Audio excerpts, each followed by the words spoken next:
Good evening. Welcome to the Big Story. I'm Regina Lay. I'm Gretchen Ho. And I'm Shawn Yao. Tonight's big stories. Allies of former President Rodrigo Duterte pose a legal challenge to the controversial General Appropriations Act of 2025, or the budget, questioning its legality all the way to the Supreme Court.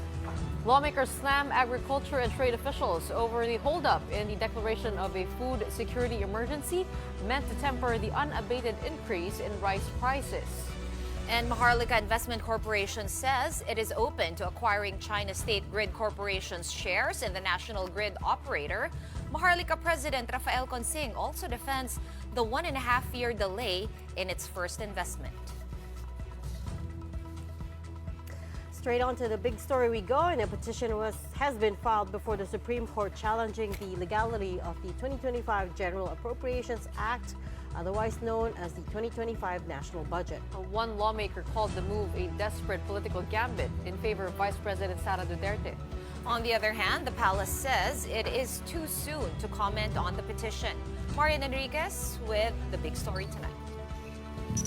Former Executive Secretary Vic Rodriguez and Davao Congressman Isidro Ungab filed a petition before the Supreme Court to declare as unconstitutional the 6.325 trillion peso national budget, or the General Appropriations Act of 2025. The petition stemmed from several alleged violations, including the supposed blank items in the Bicameral Conference Committee report on the budget. Rodriguez called the 2025 budget illegal and criminal, citing his former boss, President Bongbong Marcos, and both chambers of Congress as respondents. Ang trabaho lamang ng Bicameral Conference Committee is to reconcile, if any, yung mga conflicting figure. Wala na. Hindi sila pwedeng magdagdag, hindi sila pwedeng magbawas, hindi sila pwedeng makialam. Yesterday, Acting House Appropriations Committee Chairperson Stella Kimbo explained that the blanks in the budget were mere typographical errors, which were corrected by authorized technical staff from the House and Senate. Paano naging typographical ang blanco? Ang tanong, sino nagpuno ng mga patlang? Wala nga amin. Why? Because that is criminal. Aside from the Supreme Court petition, Rodriguez said they are also studying the filing of a criminal complaint for falsification of legislative documents. Meantime, House Appropriations Committee Vice Chairperson Zia Alonto Adyong continues to defend the national budget, which he says went through the proper process and approval. The Senate and the House have meticulously discussed provisions and line items in the budget. Deputy Majority Leader Paulo Ortega again called the petition a political move to restore the office of the Vice President's deleted funds. House Speaker Martin Romualdez has yet to comment on the petition, which he said he will still review. For his part, Senate President Jesus Cordero welcomed the complaint. Hindi ito dapat ikabahala. Ito'y bahagi ng ating demokrasya. For the palace, it is just too soon to comment on the petition. For News 5, I'm Marian Enriquez. We are One News. A lot of controversy over that GAA budget. Actually, looking into the Constitution, the Bicameral Conference Committee is not provided for in the Constitution. Yes. It is actually created by the rules of the House of Representatives, aimed to reconcile differences between the reports of the House and the Senate. So, dito pumapasok yung konting confusion as to what can happen when the report reaches the BICAM. Are they allowed to change things?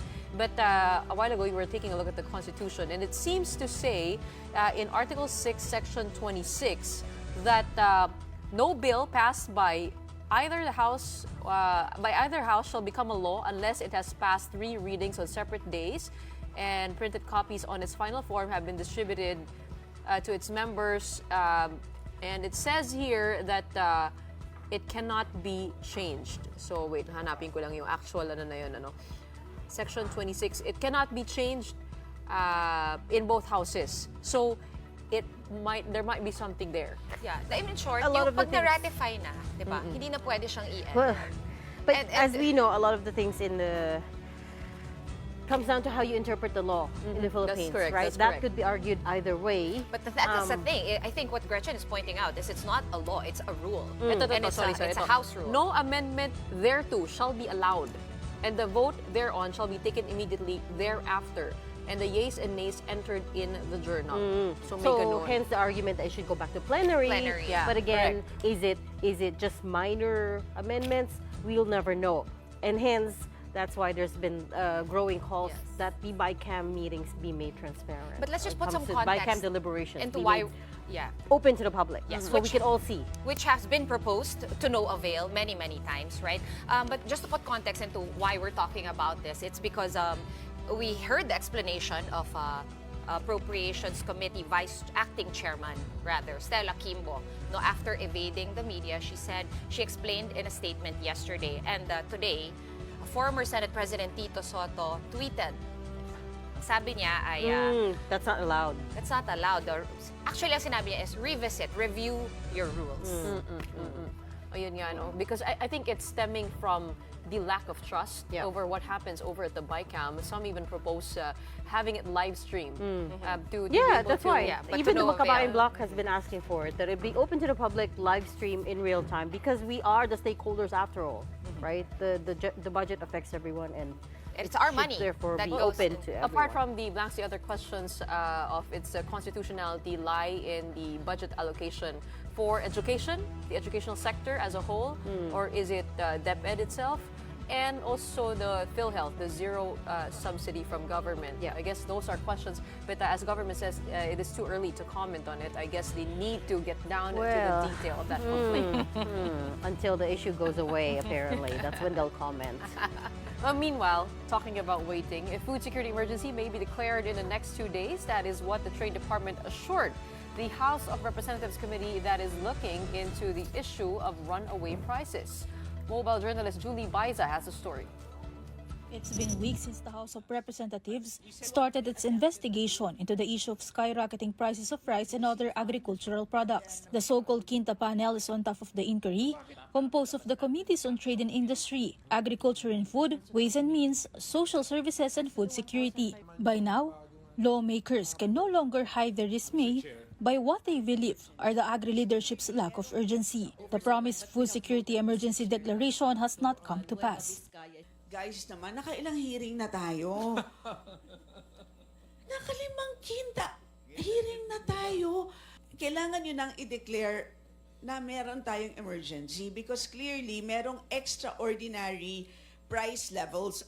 According to the Department of Agriculture, they have yet to formally receive the recommendation of the National Price Coordinating Council. Upon receipt, they will be needing 2 days more to review it. For the Department of Trade and Industry, it's now only a matter of making sure they use the right terms in the declaration. Ano ang deadline nyo dyan? Sino ayaw pumirma? Hindi naman sa ayaw. I think it's more of the wording of those, the formula for declaring extraordinary price to support the declaration. Sir, in 2 days, lalabas na yan? Kaya na siguro. Kaya na, Mr. Chair. O in 48 hours, may lalabas na. As soon as a food security emergency is declared, the National Food Authority can finally release its aging rice stock to the market at 29 pesos per kilo. The NFA's current inventory of aging rice is at around 300,000 sacks, with another 500,000 sacks of regulator stock that can be sold at a subsidized price of 38 pesos per kilo. Once the NFA sells its reserve, its warehouses will be ready in time for the harvest season. Talking about runaway food prices, we were talking about the very... Yes, we have, if you notice, guys, we have some It is the round eve of fruit. it is the eve of Chinese New Year after all. So that's, if you're noticing the extra things on our desk, that's why they're there. There's hopya, there's What is this? there's Those are mandarin cherries. oranges, and those are cherries. Those are not necessarily Chinese, but Okay, but this is the reason why we have a food emergency. And this is like, I'm not actually making light, but these fruits were purchased by Regina at a grocery store earlier today. And the price is per piece. Okay, and this fruit is 110 Wow. pesos. One piece. Each. And this one is 113 because it's bigger. yeah, each. And he was You can get a surprised. full meal. It's, Right. These equivalent two to are a 223 pesos. Baka naman Yes. imported yan. Imported They are. naman talaga. But that's They are besides imported the point, from right? China. I mean, we import fruits, we import rice. Yes, but they shouldn't cost that much each. Shouldn't. But also, I was telling her, and she was shocked to find out as well. I buy mangoes a lot. My 2 kids love mangoes. These on mangoes, I think they're from Zambales or somewhere else. or almost 100 pesos each na rin. So if I buy a pack For of one 5, mango. yes. But that's surprising. Yes.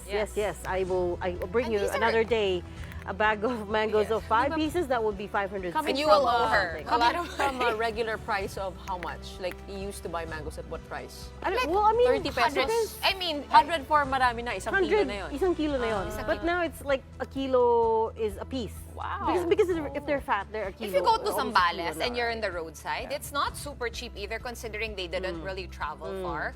And then pagka yung ripe na yun, malapit na mabulok, yun medyo mas magiging mura siya, di ba? Yeah. Nasa mga 100. Pero ito cherries. So, cherries I would consider as a luxury fruit. And they are imported. So They they're are imported expensive. and they're So a luxury. expensive. You know how much for 2.5 kilos of this? How much? Like Like high 3,000. 2,000. Yes. Almost Whoa. 3,000 For pesos. 3,000. For 2.5 kilos. Well, that's how much I got it for. 2 kilos for 3,000. I know, but- They're imported. Okay, fine. They're Yeah. special occasion fruits. Yes. But mangoes. And oranges? They, Baka they naman shouldn't tumaas lang yung cost that presyo much. kasi Chinese New No, Year. no. I buy mangoes on a regular Mahal basis. talaga. Okay. Mahal Mahal talaga. Huwag na talaga. lang kasi kayo dyan. Ito So- 300 lang, 4 na box. Yun nga, but we need to have a balanced diet. But We cannot deserve to eat have. hopya all the time. We right? deserve The to point have. is, if you want to eat healthy, it's costing you a lot more now. If you want to buy from the grocery, if you're an average middle-class family trying to eat healthy, it's going to cost a lot more. Versus, okay, you're at the grocery and you're buying, what do you end up buying? Instant noodles, packet foods, And, stuff canned that's bad goods. for you. Canned goods, Bi- exactly. biscuits, so this is cookies. why. It's a health emergency and a food security emergency. If you have That's 4 correct. children, you have to spend almost 500 pesos just to Or- give pero each share of one. them one. Just to put it in the proper place, the food security emergency refers to just Rice. bigas. Rice, Just, yes. to Yes. just Yes. rice, not other products. Correct. Yes. But it's all To release related. NFA It's all into the related, market. right? It's all But related. correct. Once they declare that, it will only apply to rice, so they could start clear out the aging stock. Is what they call But the it. complaint here with rice is that the prices have gone down already around the world. Except it's here. not reflecting And the tariffs, and it's Yeah. not reflecting in the actual prices of rice. Well, okay, last week, I remember DA Secretary Tiu Laurel had a press con and he said about the status of the food emergency because it has to come from the NPCC, the Price Coordinating Council. The recommendation. He said they're waiting, yes, they're waiting for signatories. Yes, And which he is was true. expecting it's a it to bureaucratic come, thing. Right, and he was expecting it to come by last Friday. It's already Tuesday. And tomorrow is Chinese New It's Year. going to be another 2 days for the DTI to review, though. So And as we know, we potentially have, this week, potentially next week. 300,000 sacks of Yeah. aging rice that they need to sell to be able to buy from get farmers. our warehouses ready for harvest season. Correct. It's upcoming harvest season. Well, certainly quite a bit of an emergency, not just with rice, but also other basic goods. Moving on now, we've got the Maharlika Investment Corporation, which says it's open to the possibility of acquiring the stake of the State Grid Corporation of China, according to MIC President and CEO Rafael Consing. We have not spoken basically to the Chinese. We only saw these opportunities SGP level. Okay, we're not having any discussions with the Chinese, with China State Grid of China rather, at this point in time. So no conversations are occurring with them. Pero is MIC interested in case na mag-acquire ng shares dun sa SGCC po? If it becomes available, I think so, yes. This comes a day after officials signed Maharlika's first investment, which is to buy out a 20% stake in Synergy Grid and Development Philippines, which in turn holds 40.2% of the National Grid Corporation of the Philippines. The other 40% is held by the State Grid Corporation of China, whose officials have been under fire for not attending congressional panel hearings. Also, at the same press briefing, Consing said Maharlika won't offer relief for the recapitalization of Land Bank and Development Bank of the Philippines, or DBP. The two banks, if you recall, infused 50 billion and 25 billion pesos, respectively, to the Sovereign Wealth Fund in seed money, despite public criticism. Consing also pushed back against the question of whether or why it took Maharlika Fund a while to lock in its first investment, or roughly a year and a half after it was put up. Bit of time in terms of looking for and executing these investments. So I would not look at this as delayed, but rather it just takes really that much time to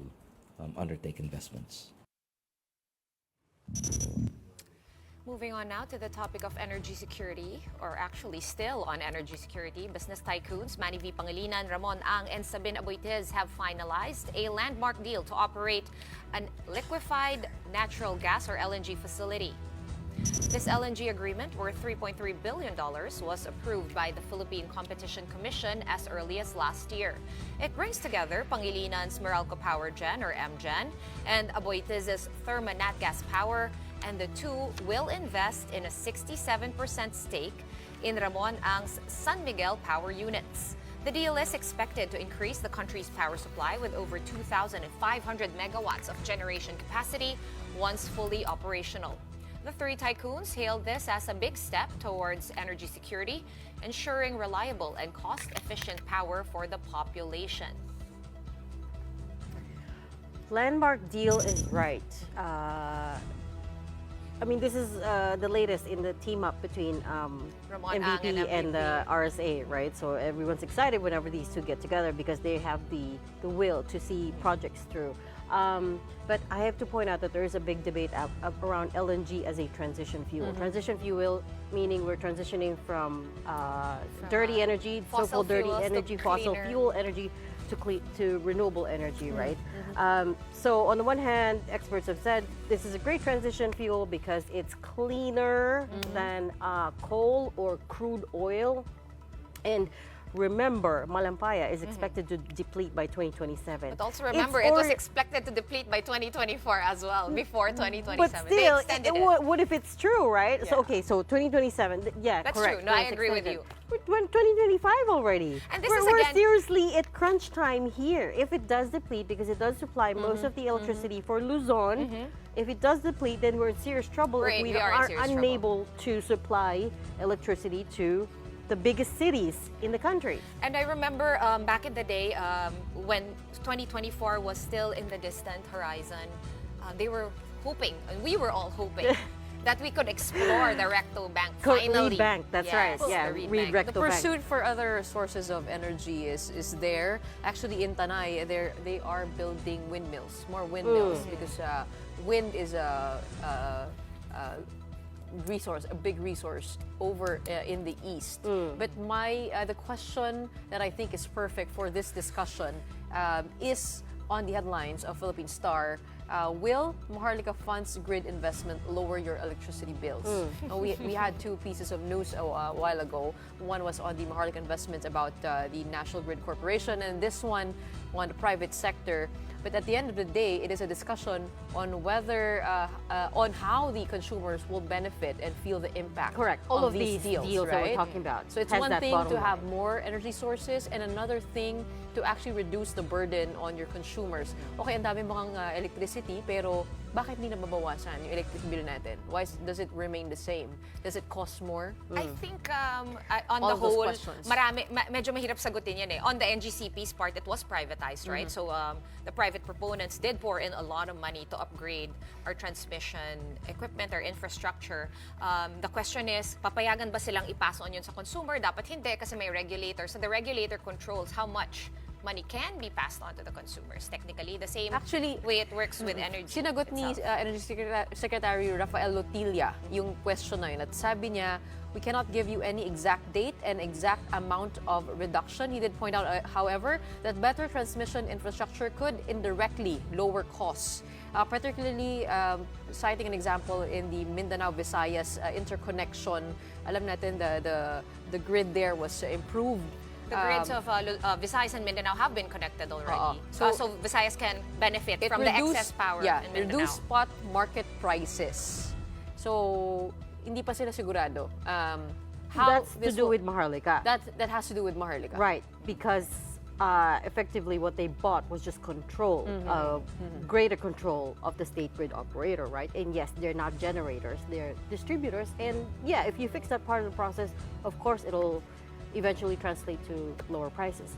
The LNG deal answers that question. It will and it should, over time, lower electricity costs for consumers because it adds more power supply to the grid, basically. So now you're generating So at the moment, we're getting about 60% from coal and crude.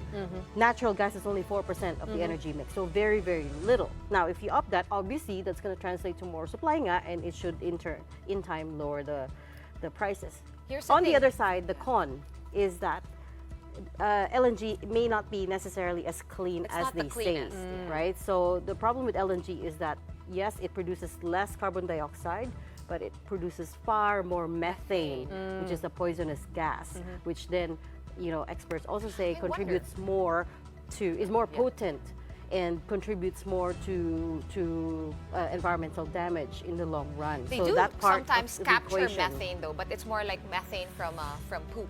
From biological no, we're poop and talking about trash. industrial quantities methane, of so methane, that cannot right? be converted. And then the other side of it is so there's the environmental and health side, the health issues. For instance, in places like Batangas, which hosts 5 LNG power plants, there have been reports from environmental groups that the residents there are, suffering from this or that respiratory illness. Of course, as far as I know, it hasn't been proven that it's directly related to that, but that's the concern of the environmental groups.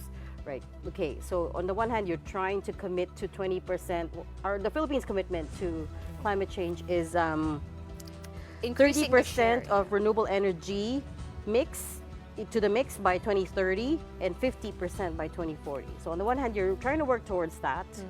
And on the other hand, you've got energy security as this big looming issue. That's what I was going to say because So parang there's last no summer, easy answers here. That's right. Last summer we were having red alerts nonstop, right? correct. And we were talking about where along with the green shift. A lot of people, like Gretchen pointed out, putting up windmills, putting up this and that. Solar- But we solar need base farms. load, solar That's not- farms, and yeah, those they're are not not base good load yet. for base load. And we need base load to really ensure that why are we even talking about the grid when there's no power to go around, right? We have to start from the basic, and so it's really a multi-pronged Some problem. are saying that solar power is the way, like house-to-house solar system for every house. But Well, that that's could be kind of done. far off. That's far We're off, still and far Materials off. need to get very inexpensive. Much. and then you have more problems at cost-effective. night if you don't have storage. It's direct to use, and then Actually, once the sun battery- goes battery away, mahal yung dun eh. battery yung mahal. Yun yung problema. But she makes a good point, which is that base load is still the key issue. That's base load is the one that powers economies forward, right? Yes, house to house, you could build solar panels for every single house, and we'd all be happy because then that means we pay less in electricity. But it does not work for the general economy, for industry, for heavy manufacturing, and so on and so forth. So yeah, so the point being that it depends. So in economics, the principle is there's always a trade-off. So yes, on the one hand, let's say 5 years, 10 years down the road, electricity should get cheaper. But on the other hand, what is the impact on the climate and the environment and on health? The concerns over in Tanay It's- are if they would ruin the protected areas there. Yes, that's also if true. they build windmill impact on farms. biodiversity. Yeah, yeah. So The same goes with solar farms. Like they takes up I a guess lot just of to land. round it up, we have 3 tycoons putting their heads together on this one. And usually, like sometimes I like to joke around and say the private sector does come in, swoop in to save us once in a while. So we'll see. where that's this true deal because goes. these same 3 tycoons are also well aware of the climate issue, and each of these, they're in various businesses are invested in climate financing, climate change projects, right? Aboitiz, the Panglinan Group, and also the San Miguel Group. All of them, right? Today I was just sharing a picture of you guys. Of, The dredging over at of the the Pasig dredging. River. They've dredged how much have they dredged in Pasig? Tons of, like, tons and silt tons of and silt and sand. dirt and garbage from the Pasig River. So They are these trying are to not fix the NAIA problems. Yes. On the other hand, the FVP group has already started investing into agriculture, Yes. food security, also into the largest solar farm, the Terra Solar Farm in Nueva Ecija. They've invested into greenhouses, and bukod pa yun doon sa dairy farm. Yeah. And as we know, of course, the Aboitizes and also San Miguel, massive food holdings Yeah. as well. So we do hope to find a perfect balance to that.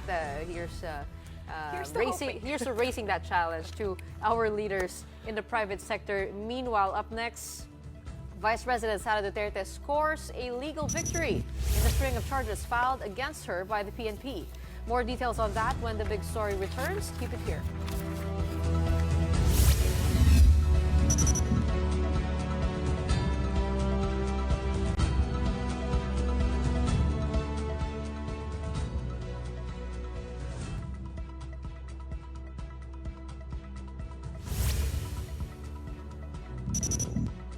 Welcome back. You're still watching The Big Story here on One News. The slew of criminal complaints filed by the National Police against Vice President Sara Duterte and her security group head have been dismissed by the Quezon City Prosecutor's Office. The case stemmed from a scuffle that ensued during the transfer of Duterte's Chief of Staff, Attorney Zulaika Lopez, from the Batasan complex to Veterans Hospital in November. The resolution, which was dated January 17 but only made public today, dismissed the direct assault, disobedience to authority, and grave coercion complaints filed by the PNP for lack of evidence. The resolution also stated that witnesses presented failed to corroborate the complainant's claims. It also highlighted that contrary to the complaints, Duterte and La Chica did not attack, employ material force, seriously intimidate or resist authorities as seen in various video footage of the transfer. The PNP has yet to issue a reaction to the dismissal of the case. Much ado in the upper chamber once again over a Chinese citizen. The Senate today passed a bill granting Filipino citizenship to a Chinese national whom Senator Risa Ontiveros has accused of having links to Pogos. 19 voted in favor of declaring Li Duanwang a naturalized citizen. No one abstained and only Ontiveros voted against. According to her, while Li doesn't have a criminal record and has not been convicted of anything, he has a lot of red flags, including being a casino junket operator, as well as his connection to Duan Renwu, a big boss in the Pogo raided back in Pampanga. Ba tayo natuto sa panloloko ni Guo Huaping alias Alice Guo o kay Yang Jianxin alias Tony Yang? Sa buong paniniwala ko, ang nararapat gawin ng gobyerno ay imbestigahan si Li Duanwang, hindi magpasa ng batas para ituring siyang isa sa atin. Senatorial candidate Ping Lacson believes there is a need to reform the law that covers penalties for espionage. This is in light of the arrest of Teng Yan-Tsing, a Chinese national accused of being a spy. The former senator said the NBI and PNP should have foolproof evidence that will directly link Teng to spying activities. In an interview with our sister show Storycon, Lacson also reminded that under Commonwealth Act 616, the penalty for the crime is only 6 months and 1 day to 6 years. Commonwealth Act 616, yun yung Espionage Act na umiiral ngayon sa ating bansa. Yung batas na yun, hindi lamang laban sa, napukumit laban sa bansang Pilipinas, kundi pati sa bansang Amerika. At luma na. So hindi covered yung mga modern technical equipment. Baka hindi mahasaklaw ng batas kung walang ibang ebidensya na makapagpatunay na espiya nga itong sinasabing nahuli. Kasi kung gamit siya ibang equipment at hindi nakapasok doon sa Commonwealth Act 616, baka magkaroon ng technicality pagdating sa trial. At yun na talaga sa times, sa day and age of modern technology. Yung mga ginagamit ngayon, hindi pa gamit noong 1941. So kailangan talaga. At saka taasan yung penalty. Sa ibang bansa nga, talagang napaka-great na offense yan, yung espionage. Pwede kang siguro, ang may sasuggest ako personally, para talagang mapangalagaan natin yung ating national security, dapat yan, reclusion perpetua. Number of issues to hash out. So at this point, let me bring in our resident geopolitical and also local politics analyst, Richard Haydarian. Richard, oh, there, we've got you on Zoom. Thanks for joining us at such short notice tonight. Yeah, literally 1 minute before. Sorry. We appreciate it. So, nagugas pa ako ng mukha ng contest. Oh, so wala kang date? There was nobody, okay, you didn't have to break a date or anything? Mag-gym na sana. 30-minute Date with the dumbbells. I see. You could have taken our call at the gym, right? That would have been interesting whilst lifting weights, diba? I was thinking walking on the treadmill. Ko sa gym, but let's go with it. Okay, so I heard that you have insights on a lot of things, yes, but also, first of all, with the NGCP deal. I'm guessing we're taking off from the latest news on that, being that Maharlika has invested 20% into Synergy, which holds 40% stake in NGCP. So in a way, you could see it as taking back partial control of the national grid operator, right? So generally good on the surface of it. What do you think? Well, maybe this is just a baby step towards cleaning up our house, because we should not be against investment by any country as so long as it doesn't directly threaten our national security and as long as it's quality investments, right? This is a position that any mature country should take. I mean, this was a position that former Prime Minister Mahathir also mentioned to me when he was visiting the Philippines back in 2019. So we have to be very clear. It's not like we're singling out countries and saying they shouldn't invest in our country at all. But critical infrastructure is something else, right? And in fact, there's a term called corrosive investment, meaning the kind of investments that undermine your national security or foundations of your economic security. And the problem in the Philippines is that we have a very profound and problematic relationship with China when it comes to the South China Sea disputes. And yet, over the years, from one admin to the other, this is not just the Duterte administration, it goes all the way back, we have seen more and more investments by Chinese companies in critical infrastructure in the Philippines, or in the case of the NGCP, it's not even a private company, although China's system, there's no such thing as purely private. If the Communist Party says you have to do X, Y, and Z, you have to do X, Y, and Z. I mean, it's a country where top billionaires are forced into exile, right? So let's be clear. This is not a normal capitalist country. The Communist Party has a say on how big companies are run, especially if you're talking about state-owned or state-backed company, especially the Chinese company that is involved in NGCP. Now, the issue of national security when it comes to NGCP and critical infrastructure was raised back in the day, nung time na nagpapakonsulta pa sa akin si late Senator Miriam Defensor. This was raised by Senator Rizon Tiveros a few years ago. This was raised by Senator Rafi Tulfo a few years ago. So we're actually behind the curve. And the issue here is not ownership per se. I think the fundamental concern here is that who are the engineers from a technical standpoint who are running NGCP? So even if you dilute the ownership and make sure that Philippine share or the Filipinos who have a share in NGCP as much as possible are loyal to the Philippines, and you make sure that they don't have questionable intentions. The fact of the matter is that the problem here is more technical and engineering wise. From what I understand, when it comes to the technical aspect, it looks like it's 100% run by China.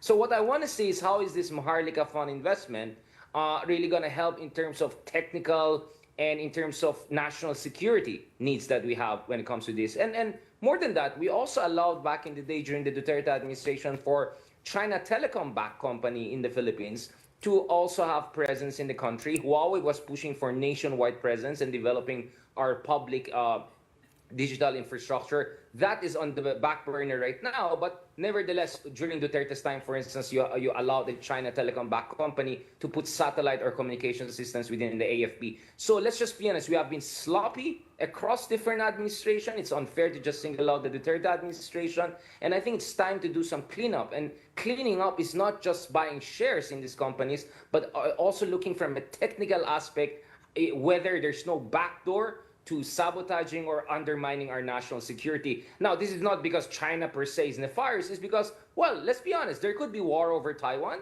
There could be war in the West Philippines anytime soon. So what is the reason for China, for instance, not to leverage its tentacles of investments in our critical infrastructure? As any rational superpower, they will most likely do that. So we have to be careful and do more decisive steps. Nevertheless, this is a baby step in the right direction. Okay, Richard, can I play devil's advocate here and look at it from another point of view? Because if you're a foreign investor and you saw that someone still has 7 years to go in their 25 years congressional granted franchise, yes, into our critical infrastructure, but dumaan naman to sa butas ng karayom and pinayagan siya. Tapos babawiin with 7 years to go. Well, I'm not sure how gaano ka laki or liit yung butas ng karayom. Ayun na yun. Pero the point is that it passed through the committees, it went through, the committee, the Legislative Franchises Committee, and that was granted. And it has been 18 years. And as far as I know, and correct me if I'm wrong, I haven't really heard. I heard a lot of threats and paranoia, about gagamitin to para mag-spy sa atin. But there's been no actually concrete evidence or loophole that has been presented to the public, as far as I know, that shows na this is how you can do it, with the grid. papatayan daw first of tayo all- ng kuryente. So far, hasn't happened, right? Right. I mean, I Well, understand first of that all, we were not gonna wait for that to Sean, happen. you're Yeah. exactly. You're not gonna wait for the disaster to happen I before you understand. fix things up. By that time, it's too late. And in fact, there is a deterrence effect, right? There's a chilling effect. If you know that your critical infrastructure might chokehold ang isang adversary, it makes you always think twice in picking a fight with that adversary, right? Or at least standing up to that adversary. We're in no position to pick a fight with another country, especially as big as China. But if you know that there's another country that has a chokehold on your critical infrastructure, that always has a kind of a chilling effect, right? So that in itself is already a national security threat. And obviously, as you devil's advocated your own devil's advocate, right? You're not gonna wait for disaster to happen. I mean, that's not what national security does. That's why you put paranoid people like me to do the national security analysis, or worse people than me inside the government, right? Now, the other thing is, of course, you're absolutely right. Hindi pwede bara-bara lang yan, right? You cannot just go there, okay, we're shutting this down, we're taking over. Yeah, if you go like that, then you're gonna be like Venezuela, Hugo Chavez, right? We're not a banana republic. So just like how Senator Lacson a while ago said something along the lines that kailangan natin i-update yung ating batas to deal with treason in peacetime, for instance, something we haven't done. I think we also have to create laws and procedures that allow us to clean up our critical infrastructure in ways that does not undermine the rule of law. So there has to be a rule of law around this cleanup process. It cannot just be bara-bara lang, you just come in and take out another country. And in that way, we can assure investors that it's not about the investment environment, but it's about national security. And speaking of national security and investment, there's always a tension between the two, but whether it's in Australia blocking Huawei from investing there, whether it's the United States blocking investments from China and other countries there, the Europeans, among other things, it's not like it's the first time that we see a major democracy or a country on national security grounds making certain move on certain national security consideration. And of course, times have changed. When this NGCP thing happened was during the Arroyo administration, when we had fantastic relationship with China compared to today, and China had fantastic relationship with the United States. But so much has changed that other countries are radically reorienting their approach to investments in critical infrastructure. Actually, Japan also is another country that is looking at investments in their critical infrastructure, particularly from China. So we have to cope with the zeitgeist, but you're absolutely right. You have to also create a process to make sure there's a rule of law when we try to clean up the system. Hindi pwede bara-bara lang. Obviously, there are also critics who are gonna say, baka nagpapakit lang itong Maharlika Fund na ito. Because to be honest, ngayon lang parang may side-side itong Maharlika Fund na ito. Parang, ang tagal na itong Maharlika Fund. Ngayon ko na nakita, may ginawa pala siya. Alright? Aside from binibigyan ng sweldo, yung mga tao sa loob. So, some probably people will say, baka pakit lang ito ng Maharlika Fund. I won't be that cynical. But yes, I think Maharlika Fund could be a strategic investment fund that actually makes sure we de-risk. So actually, there's a term for that called de-risk. So de-risk means that you choose a few critical infrastructure or technologies, and then you put high fences on that, meaning high levels of protection. So it's not a blanket kicking out of investors from a country or investors in a particular sector, but a very targeted and surgical one. The Dutch, for instance, I was in Netherlands a few months ago. Of course, I was there to Marites on ICC, among other things. But there was a Chinese student there who helped me out with my metro from Hague to Amsterdam. And he told me that Chinese students, for instance, are now not allowed to enter certain laboratories in certain universities in Netherlands that have to do something with the developments of high-end semiconductors. Yung lithography, for instance. So what we're seeing all around the world right now is that ganong ka-level ang de-risking nangyari. Hindi lang sa critical infrastructure, even in critical sciences, research and development, in certain universities, people of Chinese citizens are not allowed to enter because they're national security grounds. So I'm not saying it's a great thing, but unfortunately we are in the world where we are, which is a Cold War between China and US, and we're a US treaty ally that also happens to have a territorial disputes with China. So yes, happy Chinese New Year. We love China. We love to have a great relationship with China. But we have to do it with eyes wide open and at the same time cleaning Richard, up our vulnerabilities. well, I think that's a much more mellow term, de-risking, compared to paranoia over what's been happening, or if there are Chinese spies. Speaking of which, how would you describe the recent news of the PNP arresting an alleged spy spying on critical infrastructure. We had Teresita Angsi last night here on the Big Story, and she was saying that the NBI should have done its work to check the background of Teng Yen-sing, that he works for an international company that has set up their operations also in Taiwan, in other U.S. allied countries, and also taking a look at the equipment, the gadgets of Teng Yen-sing. I mean, what have you heard about all those operations? Do you think we're too paranoid here, or is it just right that we are de-risking from that possibility that we have those sleeper, anong tawag sa kanila? Sleeper agents? Sleeper cells.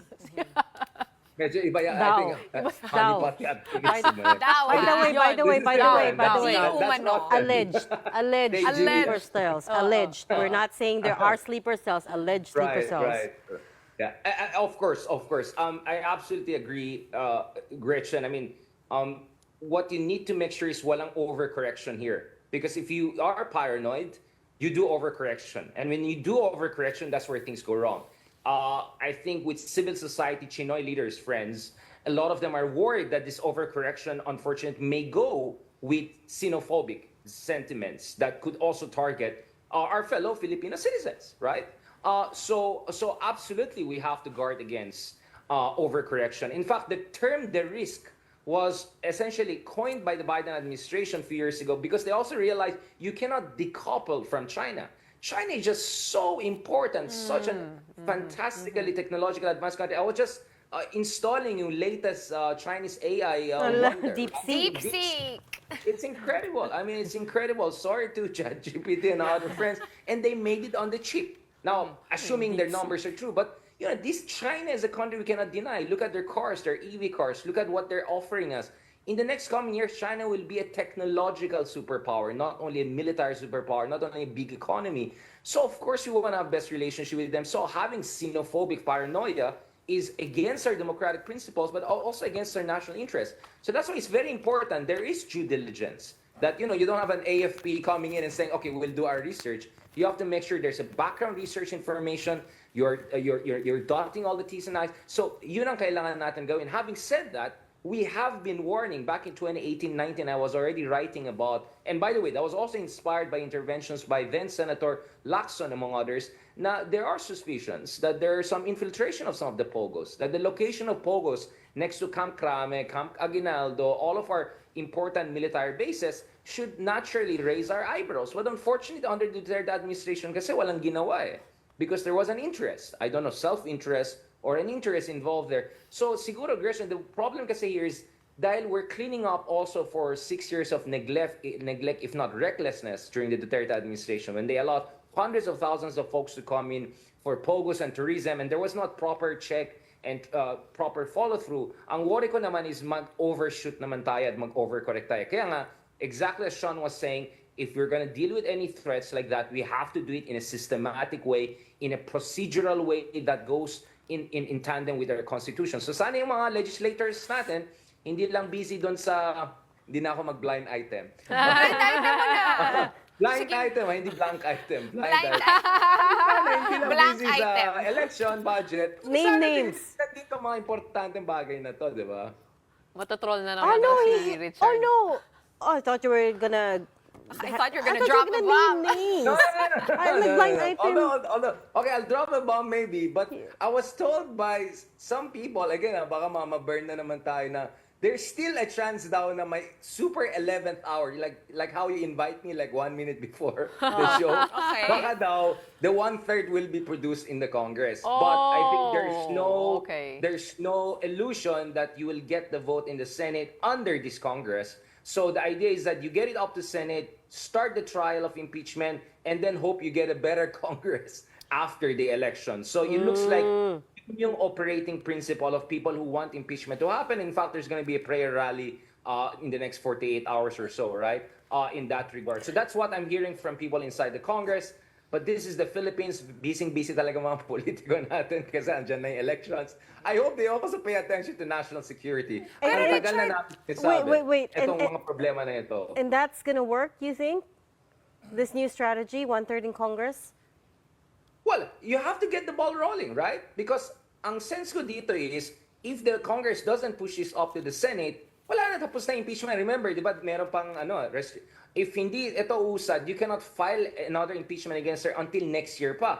By that time, who cares? It's 2028 elections. And if Sara is still #1 in the surveys, which is not going to be impossible or close to Rafi Tulfo at #1, well, you're not going to get anyone on your side. So this is it. It's all or nothing. And more or less, we have 48 hours or so to see whether there'll be a last-minute push to push it up to the Senate. At least if you look at the statements by Senator Chiso Escudero, it looks like they're looking at creating the infrastructure. Di ba may gag order siya? Now, senators should not make any comment on this, which obviously Senator Robin Hood Padilla seems to have different ideas about that. But it looks like the Senate is preparing for that possibility that they may also have to assume senator judge, meaning a trial procedures. And as you may know, the procedure itself will also depend on the discretion of the Senate leadership and the senators. Correct. Is it going to be confidentiality? How is it going to be done? Yung timing, dahil may tumatakbo sa re-election. So it really all goes down to the war right now in terms of whether the Congress is going to roll the dice.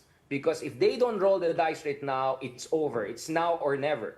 And it's not only now or never, as Sara Duterte said, wala nang balikan to. Lines have been crossed, right? So if they're gonna come back, some people are gonna, pay a price. Ayun nga kasi Richard, right? some people are saying no, na nabigyan talaga to ng napakaraming attention, napakaraming airtime kumbaga sa mga podcast dito sa traditional media, both you and I, all of us, no?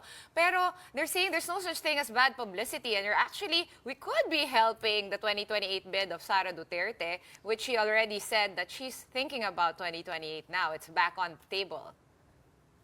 Well, at least she's more transparent now because kasi nagpapakipot siya, di ba? I'm not sure, baka oo, baka hindi.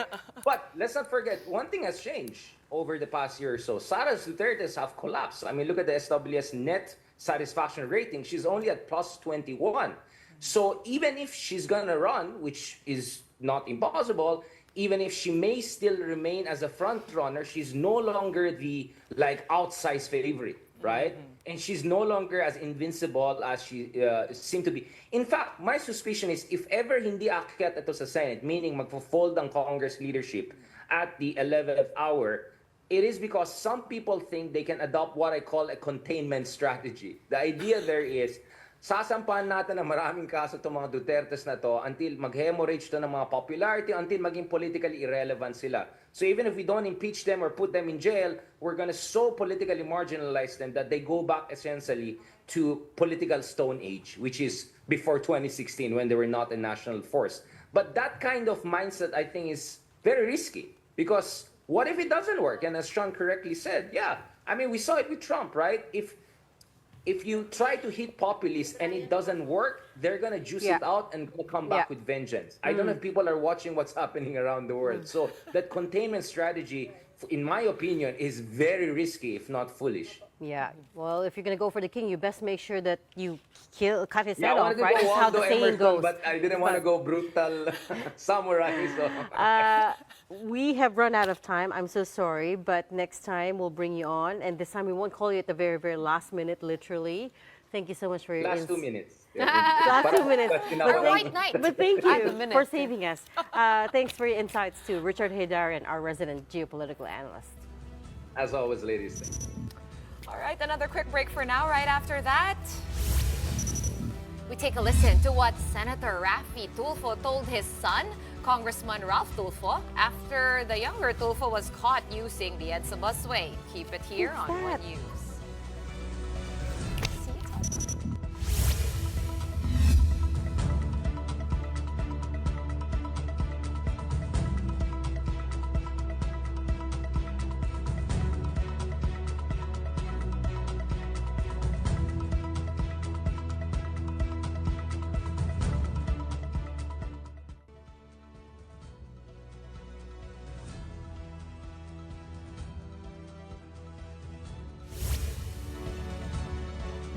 Welcome back. You're still watching The Big Story here on One News. The Commission on Elections and TikTok have teamed up to try to combat fake news this midterm election. Today, they signed an MOU that aims to promote transparency and integrity in the digital space as the election draws near. TikTok said they will enforce stricter content monitoring and pointed to the fact they have more than 21 partner fact-checkers globally.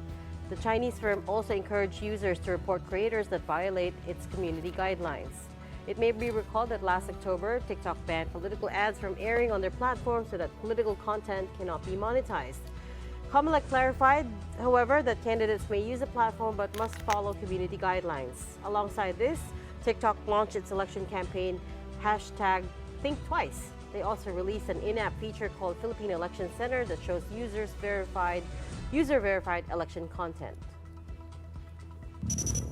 Oh, this one is all over social media. Another day, another EDSA busway controversy, this time involving the son of Senator Raffy Tulfo. The senator said he has reprimanded his son, Congressman Ralph Tulfo, after being caught using the exclusive lane. Nevertheless, the elder Tulfo noted that his son has since owned up to the mistake and that it was Ralph's driver that insisted on using the busway anyway. Congressman Tulfo has already apologized, but his father wants him to do it publicly. Nag-sorry sa akin at sabi ko mag-apologize ko sa lahat. As long as hindi siya tumakas, hindi siya gumamit ng plakang 8, which karapatan niya gumamit, pero hindi siya gumamit. Just shows na hindi siya abusado. Just imagining if Congressman Ralph would guest on his father's show, right? Sabunin kaya siya nung normal.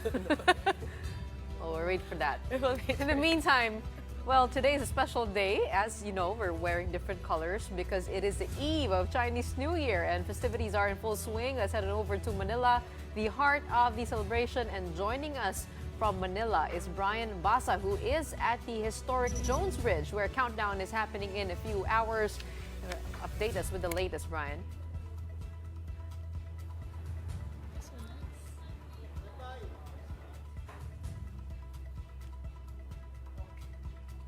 Brian?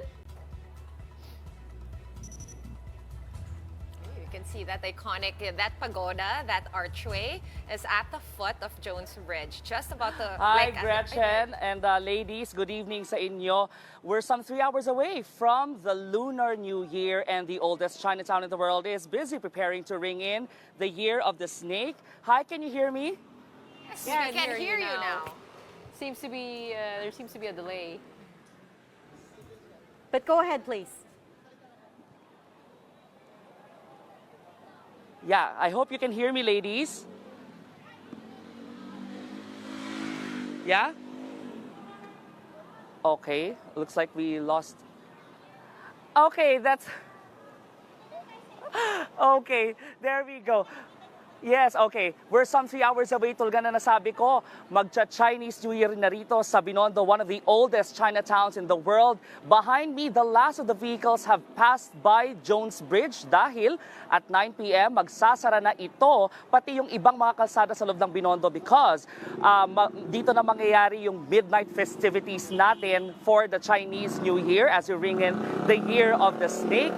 Sa loob ng Binondo, mas maraming tao sa mga kalsada. They're just essentially, having fun. Wala munang trabaho. Well, at least for those who are coming here, the visitors and the tourists, kanya-kanya silang labas ng cellphone, kanya-kanya silang labas ng camera to take a snapshot, to immortalize, would you say, the memories that they will make tonight because of this going to be a special Chinese New Year celebration here in Binondo. Ladies.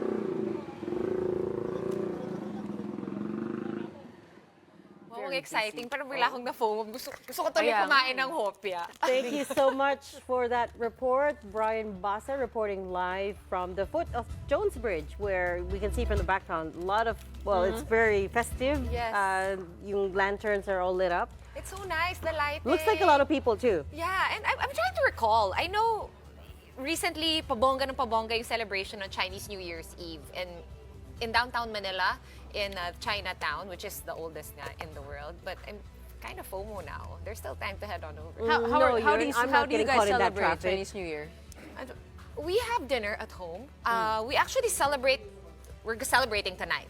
So the eve. It's always the eve. It's always or sometimes, the eve. well, it Sometimes, depends. I don't know, but in our family, it's the eve. Yeah, but it's also about getting the family together. And then, of Correct. course, there's the superstitious bits, right? Laying Kakain ka out ng 12 malagkit, fruits, di ba? right? Oo. Laying out 12 fruits, bigas Yes. with, not bigas with coins. Coins. That's usually housewarming. Yeah. But The giving kids in Angpao? angpao, Wow. right? And Right? that puto, yung pag ganon-ganon. You know, that rice cake? Yeah. The beige one. Malagkit Yeah. for the family together. Huatke! Huatke! It's called huatke. Jinx. Our Sino ba ancestors tayo? gonna be Yeah, so that's mad at right. us right now. Oh, and then of course, joss sticks, or in Chinese we call it Hapopi. hapopi. Hahapopi. Yun ba yung That's English? right. A lot of people go to the temple. So on the first day of Chinese New Year, a lot of people go to the temples in Tondo, Yeah. in Well, it is- Binondo. Tsaka alay food. Yeah, it is good luck to be with family at the start For of sure. every year, right? So it speaks of what's going to happen the rest of the year. We hope for fortune, good fortune, And for everyone. prosperity And and prosperity. Okay. For the Philippines. Get your round fruits or round hopias. Round food. And it's all cheers to the new year that is. Gusto nyo? A happy Chinese New Year to Okay. everybody who's Okay. watching the Big Story. Kyung-hee, Watsai. Kong-hee, May Patsoy, nag-crossover. You're not supposed to Sinian, cross over. Ano pa ba? We're breaking the Kong-si, fourth Patsay. wall. Yan. I'm sharing Maya. O, di ba? Meron kaming pa-hopya ngayon. Okay, Drink. Kyung-hee, Watsai. Sawi, Kong-si, oo, Patsay. di ba? Sinian, Kwaila. Happy New Year. Happy Year of the wala Snake. mang tikoy, malagkit naman yung hopya. Kaya Okay, we have to end na. Yung kulit niyo naman eh. Di ba, paliwanag pa namin kung paano ginagawa. It's like they're still eating. They're Let's trying to insert eat the big story on tonight. camera. We have to hand over. Teka, inflation na 100 na to isa. Oh, mahal yan. Oh, we are One News all sides all the time. Thanks for tuning in. Have a good night.